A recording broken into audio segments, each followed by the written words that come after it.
আজি এইযোৰ নহয়, এইখন এখন ৰিহা এগৰাকী আমাৰ কাষ্টমাৰ হয়, বিয়াৰ বজাৰ কৰিছিলে, সেকেন্ড সেট লৈছিলে।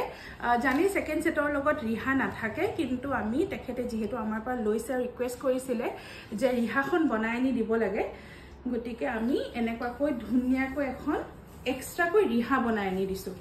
এয়া এনেকুৱাকৈ চাওক ৰিহাখন বনাই আনি দিছো।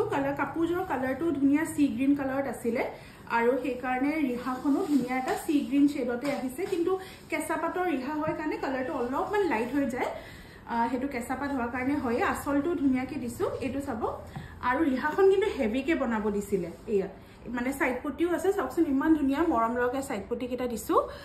আৰু ইয়াতে বুটাও আছে, ৰিহাখনত সৰু সৰুকে বুটা দিয়া আছে, এটা গ্ৰীনত আছে আৰু এটা সিলভাৰ গুণা। তেনেকুৱাকৈ একদম ধুনীয়া, মোটামুটি এখন চাদৰে হয়।